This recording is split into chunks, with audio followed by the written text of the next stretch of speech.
I want things to be right the first time. I want them to be systemic, and I want them to be, kind of in order. And it's understanding that that's not how life is. Life is very gray. Life is messy. And it's taken me going through some of those hardships to be able to learn that process. And I think it's ever evolving.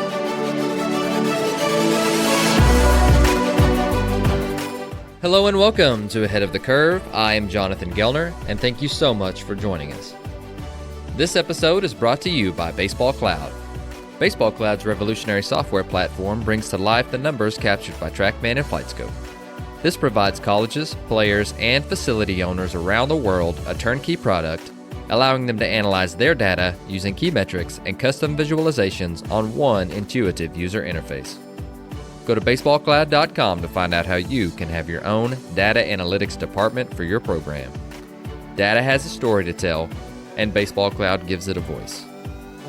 In this episode, I welcome Drew Saylor, hitting coordinator and minor league manager for the Pittsburgh Pirates. In 2018, Drew was named Baseball America's Minor League Baseball Manager of the Year. He led the Rancho Cucamonga Quakes to an 87-53 season, which culminated in capturing the California League Championship.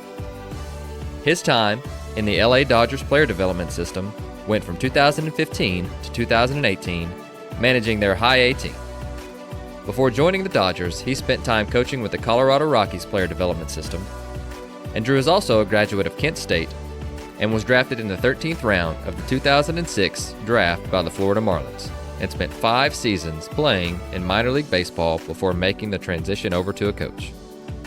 On the show, Drew gives us an inside look into his favorite communication strategies, but he also talks about how he is able to maneuver between both of his job roles, how to train players to get their body and mind in sync to respond to game situations, and what it takes to improve timing and rhythm as a hitter. This episode is so good, and here is Drew Saylor. Drew, welcome to the show. Awesome. Thank you for having me on, Jonathan. Definitely. Well, we got the chance to meet at Slugfest, and I don't know if we had met before, but got the chance to talk for a little while and got the chance to soak in some good baseball minds and talk some hitting. And I asked you to be on the show, and I'm so grateful that you said yes, and we finally got the chance to record. But I am really excited to get to record with you today, and I know the listeners are excited to get to hear a little bit about your journey, but if you could just start with how you got into the game of baseball and why you decided to get into coaching. Wow, yeah, that's a really dynamic question in a lot of ways. But no, my wife actually encouraged me to get back into baseball. I played for a little bit, played independent ball for a few years. When I got done and got married and real life started, and I'm using air quotes, I worked a regular job. I worked at Enterprise Rent-A-Car for a couple of years, and Amanda, about the 1.5 year mark, was like, you need to get back into something you're passionate about, something that wakes you up. You're not the man that I married. And so she encouraged me to get back in. I worked actually at Cleveland State for a little bit, University of Akron, and shot my resume out to all the clubs and had some good conversations with about 6 or 7 of them. And the Rockies were the first ones to be able to offer me an opportunity to be a hitting coach in 2012. And took that opportunity. And that manifested itself to managing for a couple of years in the Northwest League with the Tri-City Dust Devils. After that, went back into the hitting space, was a hitting coach in Modesto in 2015. And then at that time, Gabe Kapler and Andrew Friedman took over in LA, and they reached out and wanted me to interview for a manager's position. And, through that transition, managed for 3 years with the Rancho Cucamonga Quakes. And at the conclusion of this past season, again, was reaching out, talking to some other clubs, and got the opportunity to interview with the Pirates for the assistant hitting coordinator job, and also short season A manager with the West Virginia Black Bears, and got a chance to get closer to home. And that's kind of where we're at today. So really succinct way of telling you about an 8-year span. But obviously very excited to get back into the hitting space and get a little bit closer to home. And again, trying to keep that work-life balance a little bit more consistent.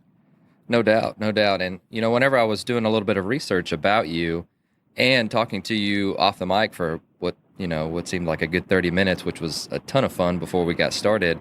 Your wife seems to come up a lot, and it sounds like she's a very strong person, very, very obviously a coach's wife, so she's got to be.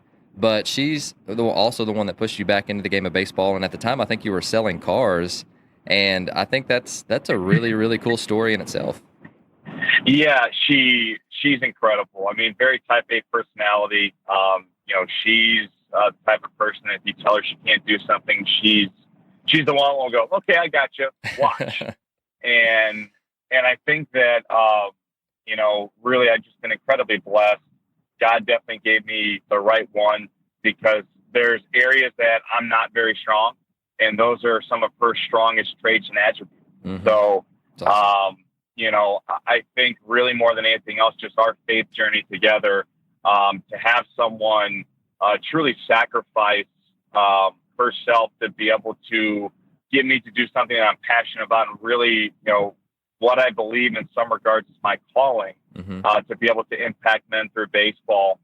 I think that sacrifice that she did, back in 2011, it's really taken me, 7-8 years to really be able to understand just the magnitude of that decision. I mean, to know that for 7 months out of the year, she's, lugging 3 kids across the country. She's jumping into planes, and, she is in a lot of respects a single parent. Mm-hmm. And to be willing to tell someone that you love and care about so much, and basically to put him above your own personal wants and needs, it truly is humbling and inspiring. So, and I know I could probably talk for another 45 minutes, just, a lot of the little details within that decision. But at the end of the day, it's such a godly woman and a godly wife to be able to have with me. And again, I'm inspired by her daily. Right. That, I'm not older, but I'm getting to the point now where there are coaches that are younger than me that are, getting hired and working on staff. And every now and then the topic will come up of, what do you wish you had known then? Or what, if you could give us any advice, what would it be? And I always go back to, if you're getting into coaching, you've got to find the right woman. And that's something that I took for granted. And I, like you said, God put me in a place to where I was with Macy. And so it really worked out well. But if they are not ready and they are not willing to put you and your family above themselves, then it's going to be really hard to make it work. And you made that, you made that so eloquent in the way that you put that as well. But whenever you got hired with the Pirates, and so we're talking about this past off season, and you get hired, I really, because it's a topic that doesn't come up a lot, but what were some of the first things that you did? So I really enjoy hearing people talk about whenever they first get hired, you've got a mountain of things that you want to get accomplished, and you've got all these goals, you've got all these expectations. But what were a few of the first things that you did whenever you took the job and you signed on the dotted line? What were, can you walk us through those if you don't mind? Yeah, well, I think more than anything else, once I came on board, it was probably about 4 or 5 hours later, we still had some hiring that we had to do within the organization with the hitting space. So mm-hmm. It was, hey, take a look at these resumes. We need you to reach out to these individuals, and we need you to, start kind of moving down the line to be able to see what people we want to really get some in-depth conversations and see who would be good fits to bring into our Pirate culture. Mm-hmm. So it was a very weird transition to go, hey, I'm interviewing for this opportunity with you guys, to now you have to completely, go the opposite direction where now you're the interviewer. And so that in and of itself was a really awesome experience, but also just a very radical 180 from what I was already going through. So, mm-hmm. And it was my first time. I mean, I really never had to interview a lot of people, previously. And I think that was something that was a great and joyful experience to go through. There was, moments where, some of the conversations were awesome. Some I kind of let spiral in different directions when maybe I could have directed them down the path that we wanted to be able to go to. But that experience was great, and really think that, that was an interesting just process to go through in and of itself. So sure. That was one. The second part too was, just getting to know the people in the organization and, just starting those relationships and wanting to talk with them, getting to know them. Because at the end of the day, I think a lot of times, we have these grand plans, but really we need to be able to develop, great relationships and trust and also get people a voice. I think at the end of the day, when we have these very specific processes that we want to institute and implement, people feel like, well, what you're telling me what I should do. You're not giving me some creative space. So I think that really that was the two things that, we did immediately once we came in to the organization was develop those relationships and then try to figure out who we wanted to bring in. Sure. I like that a lot. And I like that you took your time. And that's something that, I haven't ever been the head of an organization or a head coach or anything like that. But I do become fascinated by how people move around and some of the first things that they do, because that you want to set the tone for your year or your career or your team. But it all seems to come back to that relationship building, because like you mentioned, the last thing that you want to do is to throw a bunch of ideas without any feedback or without having that relationship with the people that you're working with, because they're not going to carry it out in a way that you would like unless you've had that conversation with them. Is that what you've seen that has happened in the last couple of months? Oh, yeah. And again, I think that, there are times where we have to have continuing education. We have to be able to talk about ways we're blending the technology, the data, to the subjective nuance of teaching. And I think that if we get too extreme on either side, that's where we start missing the boat. Yes, we do need to be able to have stats and tech and data into what we do. There are other aspects and spaces as well where we need to be able to grow our culture and grow our human capital.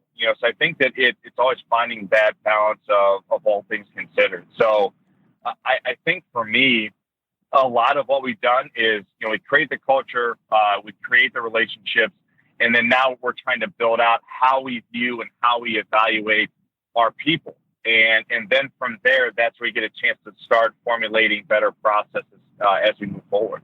Another interesting aspect of that, and you mentioned continuing education, is I'm sure in pro ball you've got a lot of different personalities with a lot of different backgrounds and a lot of different experiences.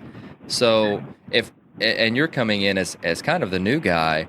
So how does a meeting like that work? And I'm sure you can't get into a ton of details, but if I was the head coach, or if I'm a coordinator, and there are some guys that I'm trying to help them to understand what I'm going through or what I'm seeing, and just a meeting that says, hey, you may not be doing exactly what I'm asking you to, but let me have some feedback. Does that make sense? Because those are really hard conversations when you're the new guy, and maybe you have or haven't built a relationship, but you're trying to help get them to understand what you're trying to do, and maybe they like it and maybe they don't. Does that make sense?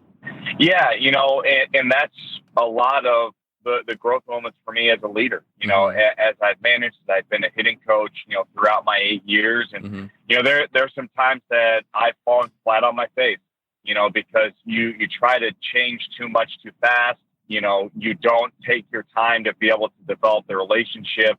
A lot of that stuff, it's just, again, it's more nuanced. And, luckily I've been in some organizations that have allowed me to fail as a leader and have provided support and feedback for me to be able to grow. And I think that that's the part for me personally that's been challenging, because I want things to be right the first time. I want them to be systemic, and I want them to be, kind of in order. And it's understanding that that's not how life is. Life is very gray. Life is messy.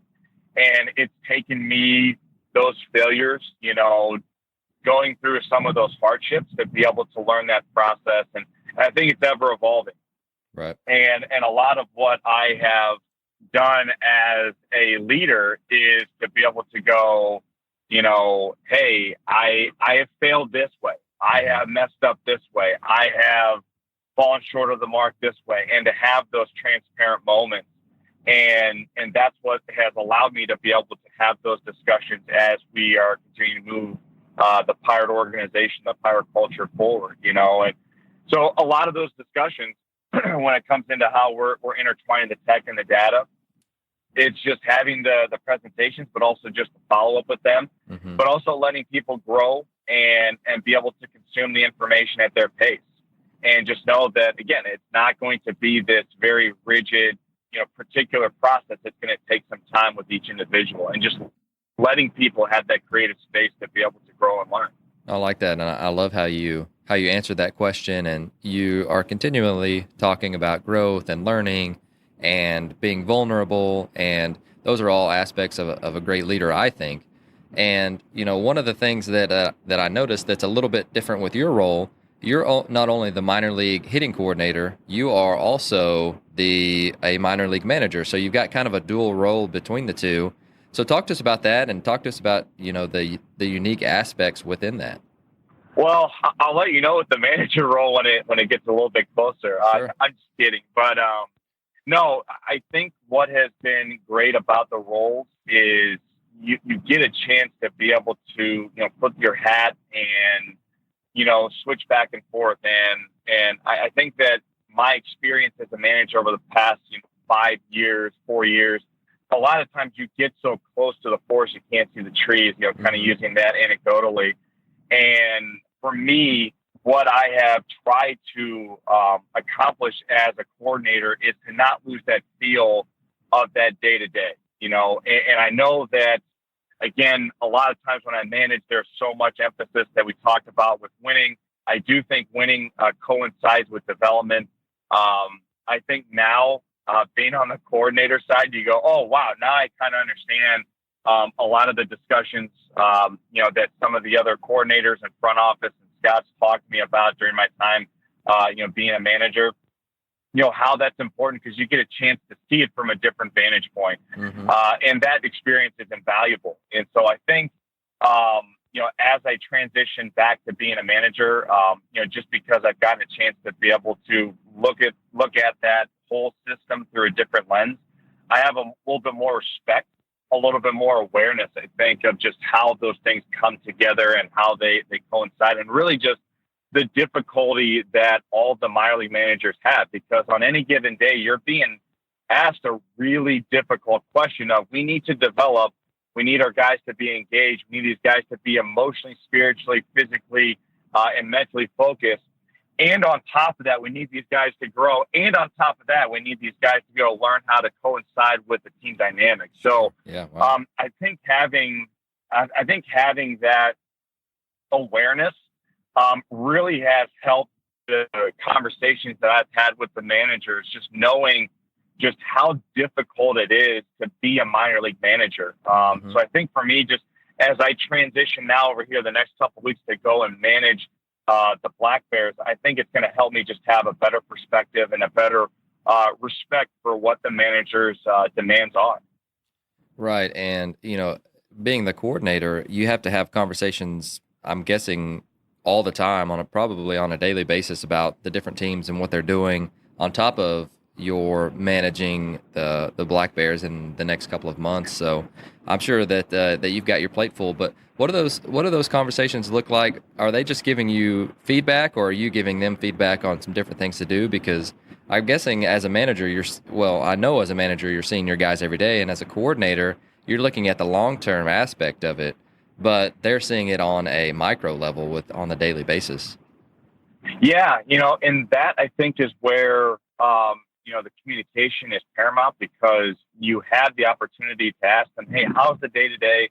How's this guy's attitude, his work ethic, his emotional state, his mental state? You get a chance as a coordinator to think bigger picture. You're talking, 1 to 3 year intervals, and they're looking at the week to week, month to month, and then in certain regards, just the year perspective with the players. Right. So I think it's a good checks and balances when you have those discussions where, you can give some critical feedback. You can give them some support. One of my big goals is spending time with the hitting coaches and with the managers and say, hey, how's the chemistry of the club?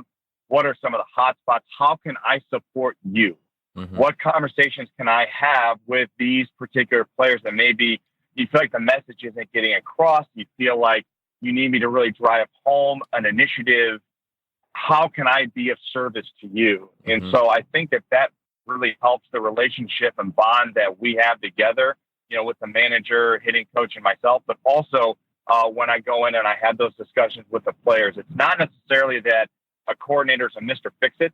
A coordinator is really just an additional support Mm-hmm. of what the staffs there are doing. And, more like just that additional, higher level, person that comes in and really drives home the, hey, like, they're saying this, here's maybe a different way to look at it, but it's still the same thing, So I think it helps just that overall growth and development process with the individual and also with the team as a whole. Right. And we as coaches and we as, individuals who want to be better, which I'm guessing most people do. Most coaches want to become better. It always helps to have a little bit of feedback and a little bit of help when you need it. So it's like, hey, I've tried everything with player X here and I'm not getting anything. We're not getting the results we wanted. Drew, what do you think? What do you think about this? And so that's just extra feedback.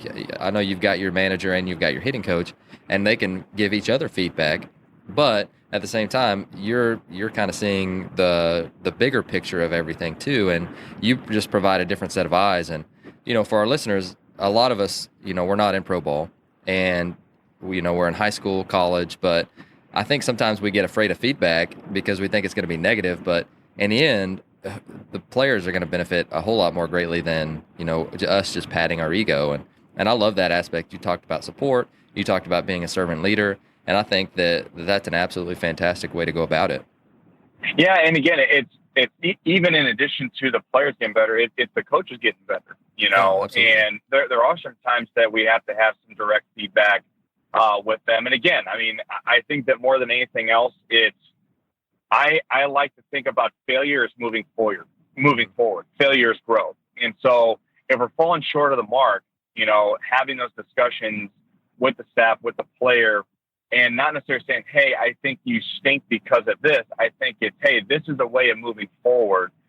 It really helps shape and mold the messages to be more of a positive thing instead of it being a negative. And I think that that's where I've had to grow the most because, there are times where I'm like, man, I really want this to go down this exact way. But in the same token, because of my failures in the past as a leader, I've learned, okay, well, no, the way that they're going to grow is when they feel that they're empowered and they're intrinsically motivated. So how can I ask the right question? How can I create the right environment where the staff and player feel like they're able to have that latitude and freedom? Mm-hmm. And that's where I think you start, having better cultures and better environments where people feel that they're engaged and they have a vested interest and they're accountable to what goes on. And that's really, from our side of the street here with the Pirates, where we're trying to grow with our guys is we want to fail forward. Mm-hmm. And I think that that's something that we're seeing some early residual with our hitting space and just how our organization's continuing to grow. I really like that a lot. And let's talk a little bit about the hitting side. And again, our audience is mostly high school, college, some youth coaches, and some pro ball guys as well. And so you're coming into a new organization this off season. Whenever you're talking about the different aspects of what you're looking for, because I'm sure you're just digging into video to find out what you've got and who's who and doing a ton of research on the players. But whenever you're looking at, it as a whole, where do we start? And, how does that conversation go whenever you're like, hey, player X or player Z, I see that you're doing some really good things here. What do you think about trying this? And, long story short, whenever we're trying to help a player that we don't necessarily know as well, where do you start and what does that conversation look like? Yeah, well, I think that's a really dynamic and very nuanced question. Sure. I think that we all look at hitters through a lot of different lenses. Mm-hmm. Personally, and this is just my lens, my perspective, it really starts with their ability to swing at stuff they can hit hard and take stuff that they can't. Sure. And I know that sounds very simplistic, and it's really, at the end of the day, all the other stuff that we want to build into the hitter, their movement patterns, their ability to hit the ball hard, their ability to get on base, all those different things revolves around them looking for something they can hit, having a plan, getting into the box. And then when the ball shows up there, it's being able to get your swing off and find a way to hit the ball hard. And I think that is really the center point, and then we build out from there. And, you know, a lot of it is not new. A lot of this is the same stuff we've talked about for years and years and years in the game. You know, we want to be able to, you know, hit the ball hard. We want to be able to hit it on the line.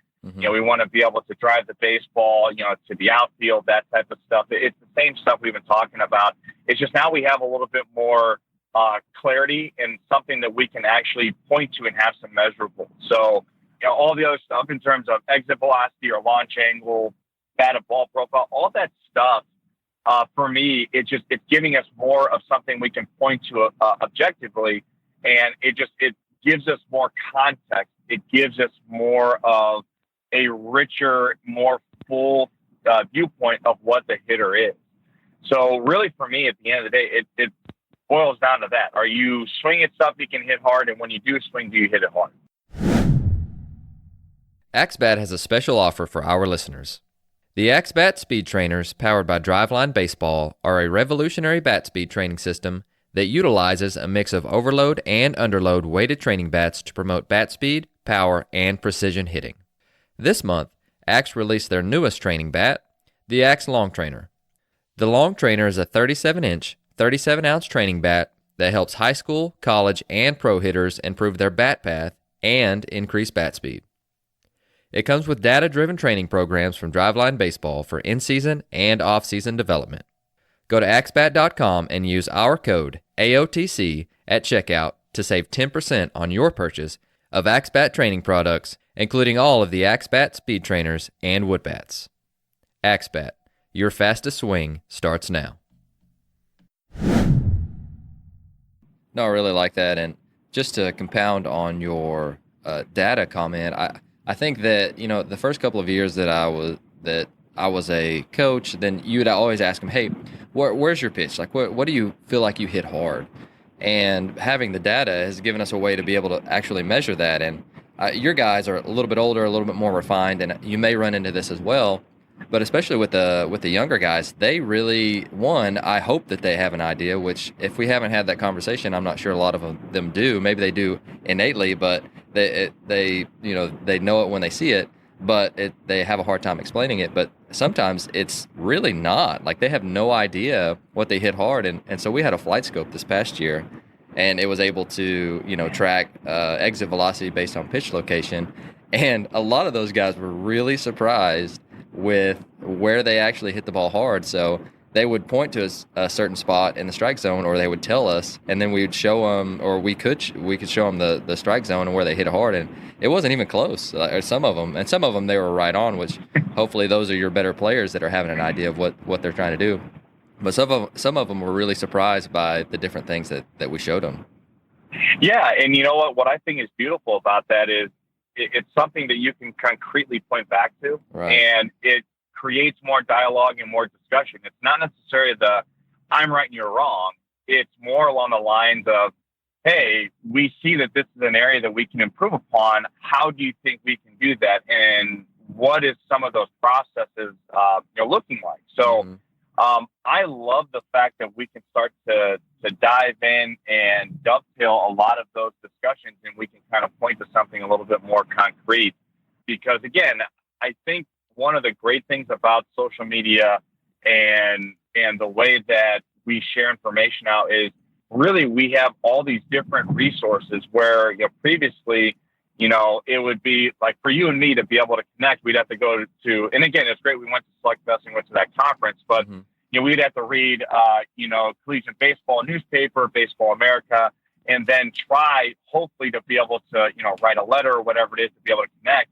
Now we can just read your Twitter profile or read, your Facebook post or your Instagram or listen to a podcast. And it really just the connectivity piece nowadays, it's beautiful. So we get an opportunity to really be able to share ideas faster. And so for me, I think we need to look at it as not a negative. We need to look at it as a positive. And the way that we all fall forward or fail forward is being able to have those discussions and say, hey, this is how I think we can best utilize launch angle. This is how we can best utilize improving this movement pattern is by putting them in better anterior pelvic tilt. What do you think about that?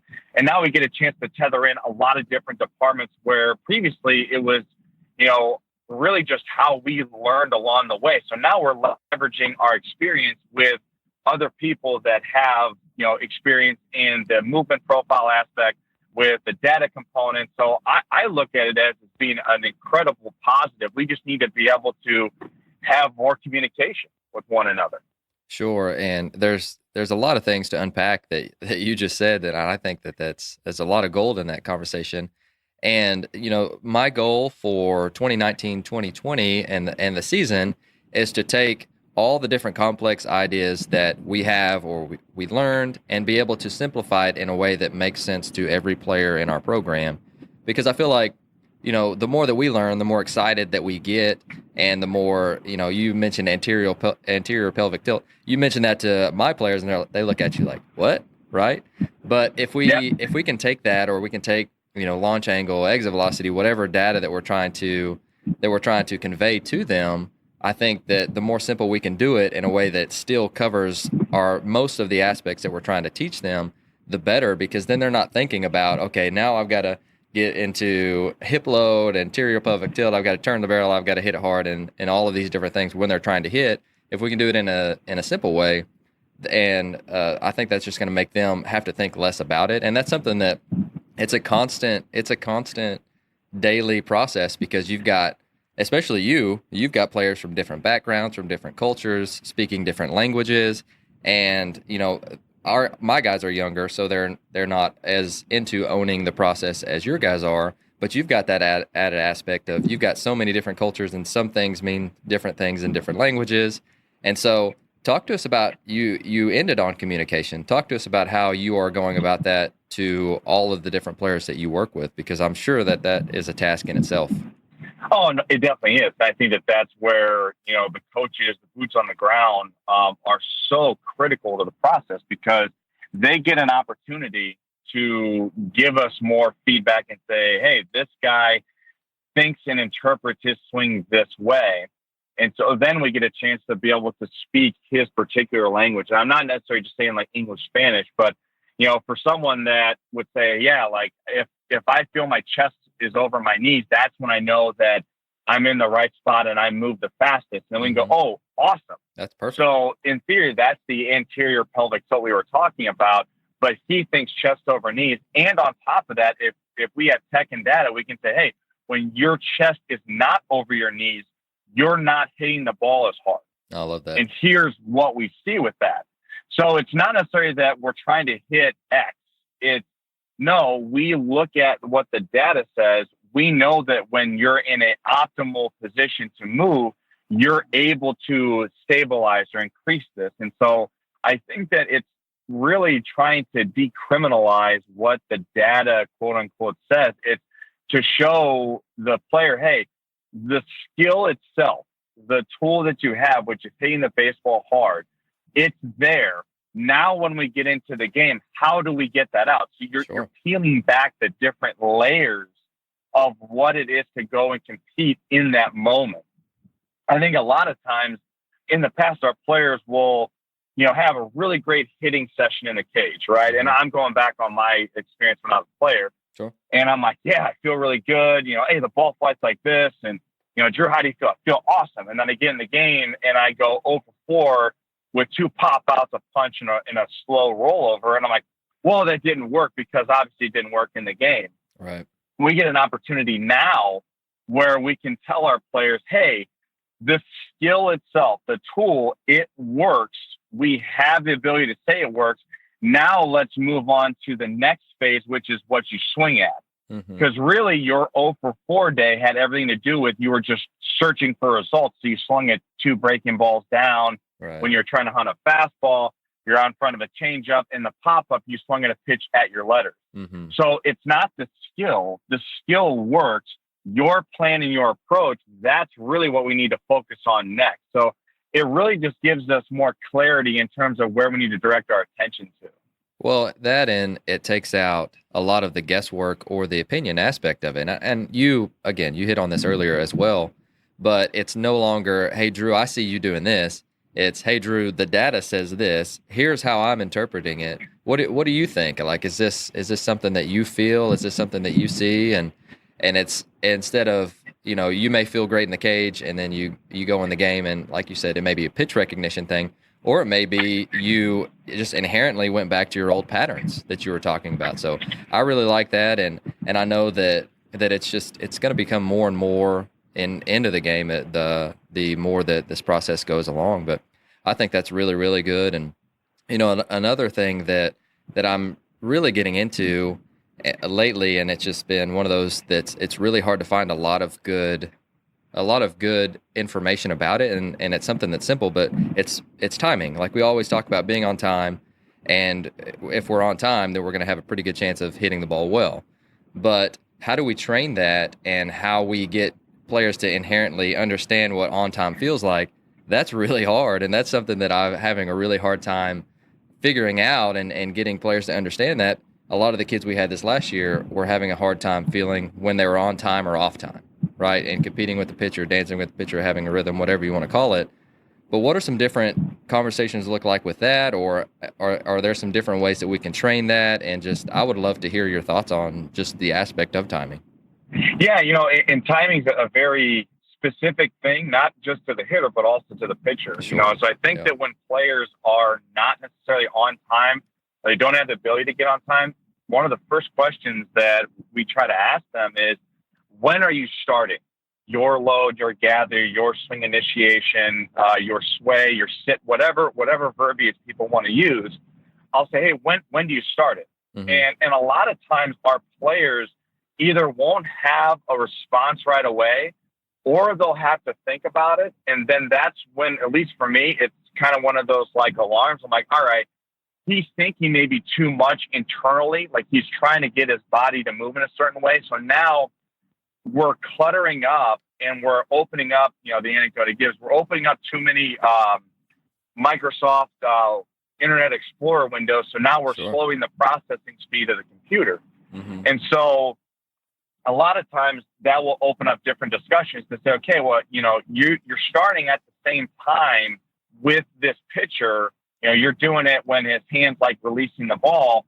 How would you give yourself more time moving forward? If you know that you're late when the ball is being released, what would be an adaptation to that process? And a lot of them will go, I don't know, maybe swing faster. And it's like, well, no, how about instead of doing it at release, let's do it when his arm is starting to move up to the release window. So now you're giving yourself a little bit more time to do your move. Mm-hmm. It's not about trying to speed up your swing. It's actually about trying to give yourself more time for your A swing to be able to get to contact. I like that. And so a lot of those discussions start there.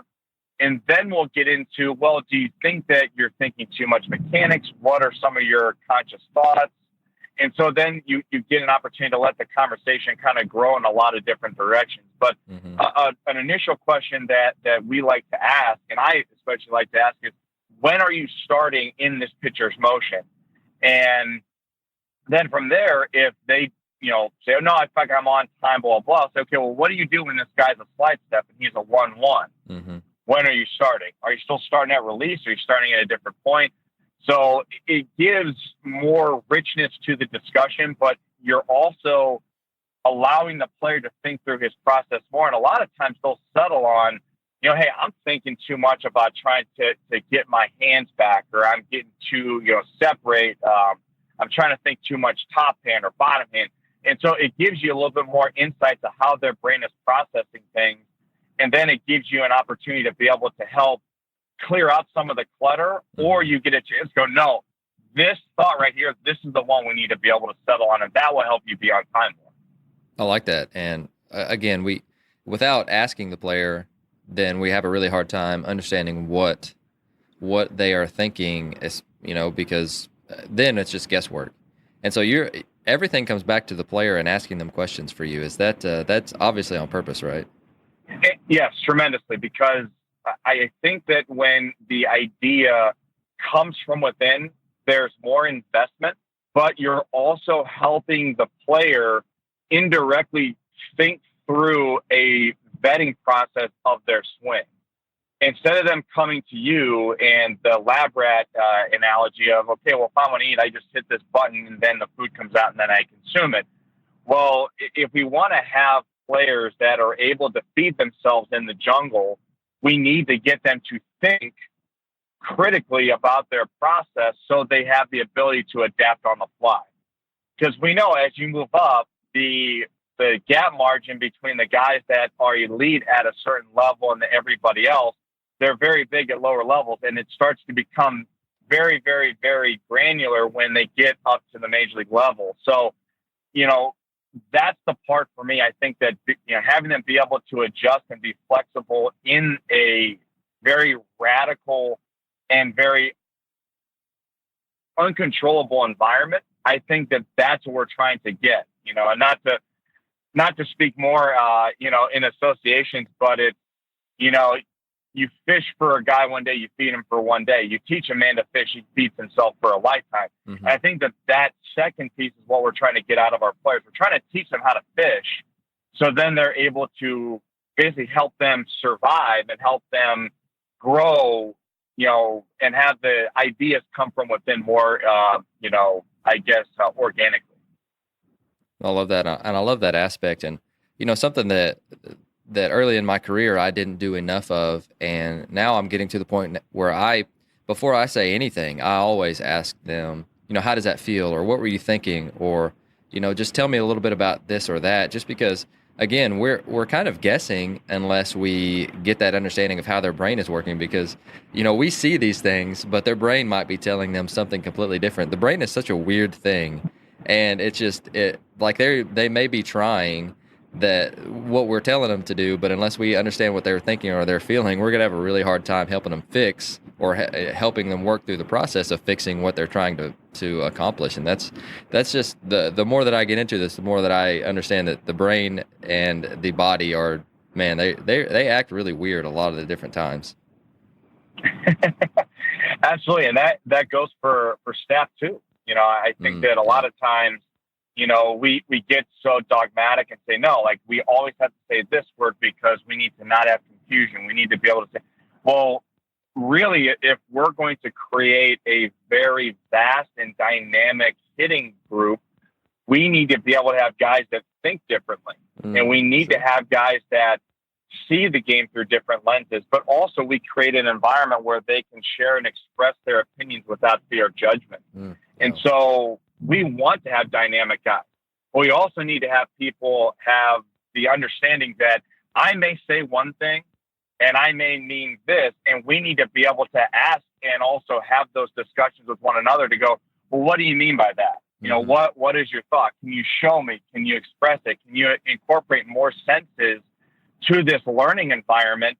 So that way our players are going to continue to grow and be able to improve, and we improve as staff members, because then we get a chance to hit more of our players instead of hitting this very, small segment of our population. Right. No doubt. I like that. And again, the more that we generalize stuff, I think that as a group, hopefully they're going to get better. But if we can individualize, and the more that we can, and the more that we, like you mentioned, you're talking to a player and you're getting the cues that he's using, then we can help that player and each player hopefully get better rather than just the group getting a little bit better as a whole. And another thing that I really like to do, and I don't know how much time that you guys have to do it, but I'm sure that during a long season, you guys like to compete in different aspects. So what are some different things that you guys do to integrate some different competition, whether that be in training or whether that be, you have weekly winners for different things, and anything that we can get the players to compete? I think it heightens their awareness and they get excited about it. And anytime we can get the players excited about doing something in training, you've got to love that. But it also, it makes it second nature whenever they're competing in the game. So what are some different things, different ideas that you have as far as competition goes? Well, I mean, we have a lot. I mean, I think that, we're trying to incorporate more game speed into our training. I mean, we know that if you make your, training ground like the jungle, you're going to be able to have more, viable and ready, players when they get into the jungle of the game. So I think that we're doing that. I think more than anything else is we talk a lot about hitting the ball hard. So we don't necessarily judge our players in terms of like batting average or those types of things. We actually reward our players that if they hit balls at, an exit velocity of 100 in the game, and I know Flight Scope helps out a lot. We have TrackMan here, but our players get a Maceta shirt. And so it has a swinging, pirate on it, and Pacheta, which is, means barrels in Spanish. But our guys get a chance to wear that shirt. It's almost like a badge of honor. So basically it helps tie in all the different training techniques that we have, which, again, it goes back to what are you swinging at and do you hit it hard? So we have that threshold done so guys get a chance to do that. And then we also encourage them, hey, like you're going to wear that shirt, in batting practice or you're in the cage, like you wear that. You don't necessarily have to wear just our, team, T-shirt and all that other stuff. So it kind of gives guys a little bit more of that feel of, no, like this is what we're trying to grow towards. I've accomplished this goal, and it creates a little bit of that competition, but also that reminder of what hitting is at the end of the day, which is, what are you swinging at? And can you hit it hard?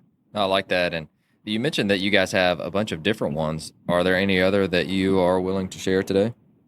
With regard to shirts or just competitions training or both? Or? Yeah, just competitions in general. Yeah, we have, game style, type of, BP where we're throwing in, more mix. If you end up swinging at a pitch that's not in your zone, there's a consequence to it. You're out, okay. So you lose the rest of the round. We do a lot of stuff like that. I mean, it's not anything that's really earth shattering. Mm-hmm. It's just more intentionality, I think, to what our training techniques are is, to be able to do that. We incorporate more machines. We incorporate different shapes and pitches and trajectories. So that way it helps us be able to, get our guys to understand how to get on certain, types of planes and certain types of pitches. It's similar to Fangraphs had an article about what the Seattle Mariners are. So if a guy has, elite ride, it's, he swings that plus, or if he has run, it's 1 or 2 plus. So it gives guys a ball. I know that there's a lot of late action on this pitch, or it has a lot of ride. I need to swing in this location for me, so that way I'm able to square up the pitch or have the best opportunity to square up the pitch. So I think for me, that's the one thing that has been, an adjustment period. And even, back in 2015 when I was a hitting coach, I mean, I'm man enough to say that I wasn't ready to think in this perspective, So a lot of what I do has evolved over the past, 4 or 5 years. So, I'm trying to do that. I'm trying to get better. I'm trying to get guys, willing to see the game from different vantage points and different perspectives. So, it's taken some time, right. Yeah. And I think that, again, it goes back to falling forward, to failing forward. I like that a lot. And Drew, you're obviously a guy that is learning on a consistent basis. So if you could boil down something that you've learned lately that's gotten you really excited and it's gotten you just something that you've read or something that you've learned, what would that be? Thinking Fast and Slow by Dan Kahneman. Okay. It goes into more of just the human aspect, how your brain coincides with what you're thinking, understanding that people have natural inherent biases, knowing that, we as human beings, the way that we are raised, we think in certain patterns, and, just being aware of what those biases are and being more cognizant of just how we all interact with one another. So I think that's one book. I read it actually last year, and it's still one of those ones that really has impacted me, a lot recently. I would say, I'm trying to think of another book that really has done an impact on me. I think The Traveler's Gift was another one. And that was more of a just spiritual walk, like talking about having balance and understanding that, God's plan for you, sometimes it is a broken road. Sometimes you're not certain why you're going through certain trials and tribulations, but, we don't have that opportunity sometimes to be able to see and think in the way that God sees and thinks. And that's the reason why he's God. And so, for me, that really helped, just especially in the transition of this past off season. And, knowing that my family needed me closer to home and being willing to take a little bit of step out in the unknown. And again, I think that those books that were really kind of impactful for me over the past, 12 of my life. I love that. And I love that I haven't read either of those, so I need to obviously add those to my Amazon wish list that is continually growing. I will also link those down in the show notes just to make sure that our listeners have an opportunity to read those. Second question in our kind of advice section, what's something that you guys do in practice that your players love, or just in training that they love, or just a different aspect of, hey, we're going to do this today? And even in pro ball, when you have 27-year-old guys in the minor leagues, or 37 or whatever, what have you, I think baseball players for the most part are all the same. We're all kids at heart. So what's something that you guys do that they love, they can't get enough of? Cool. I think there's a couple. So I'll actually go with what Jamie Carroll and Greeny have done with our infielders. So during the throwing program, it's not just a traditional, we're going to throw at 60, 90, 120. We integrate in relays. We integrate in four corners. They do different infield pivots and stuff like that with the players. The guys really enjoy it, especially at the lower levels, because we'll put them on the clock. We'll make them compete with one another. We'll get them to really just be in an environment that's close to the game. We'll do rapid fire, training stuff. So, there is a little bit of badge of honor, competition, pieces with one another. So it's really kind of getting those guys, in a environment where there is, consequences, but more importantly, they're competing against each other. So that's one.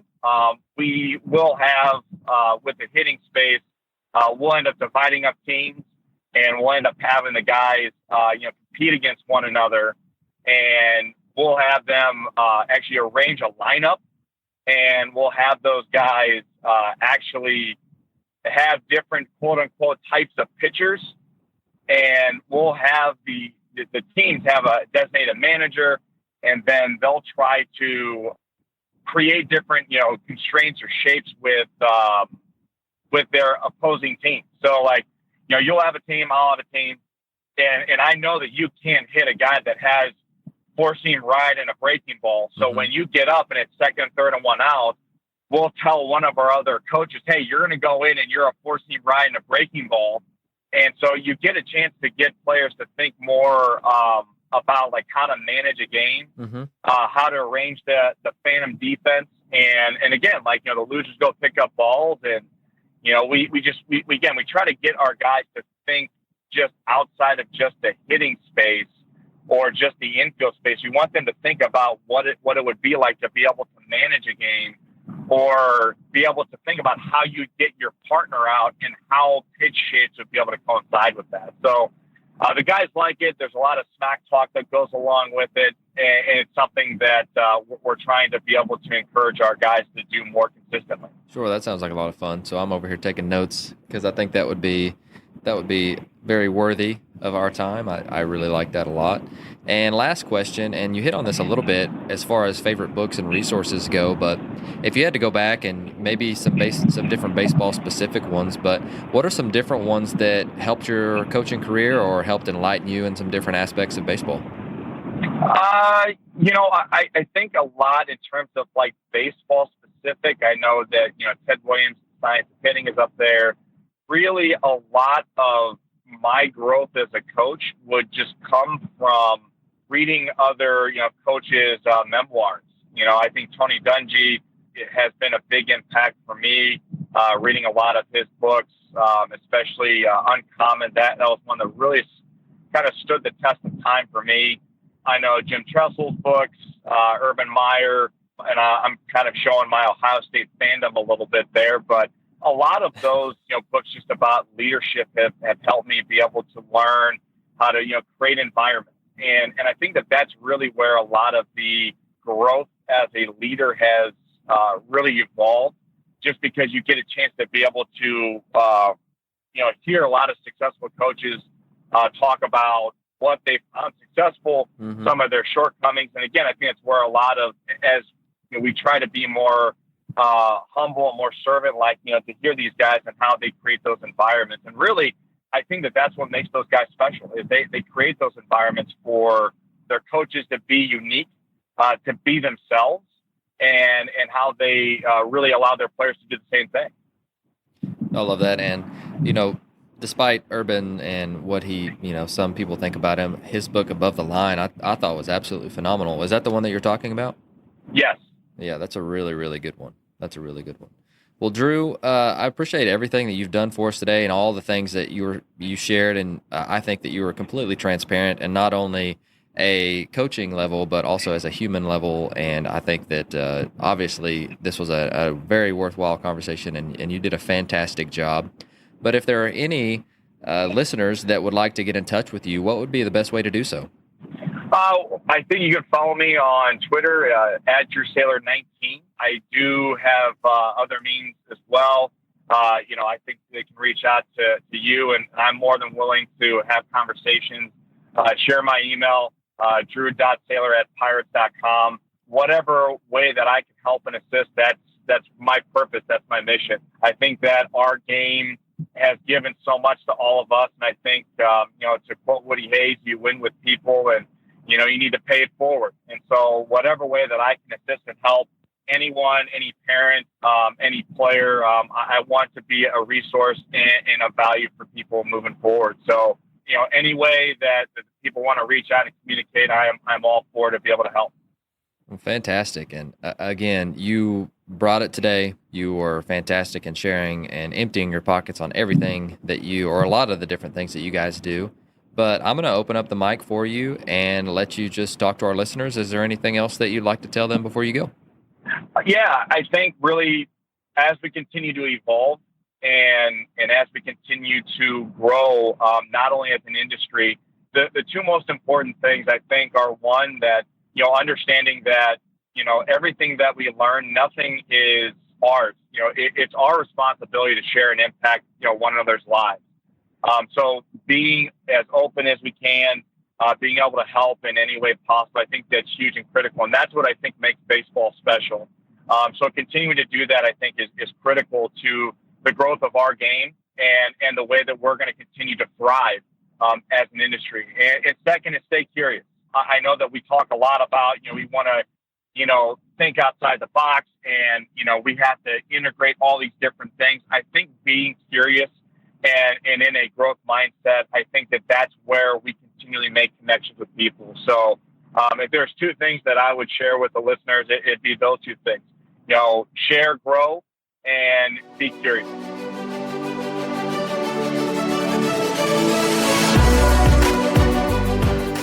Thank you for listening to Ahead of the Curve. You can subscribe on your favorite podcast platform, which could include Apple Podcasts, Google, Spotify, Stitcher, or YouTube. And if you're enjoying the podcast, please share it on social media to help get the word out. Once again, thank you for joining us.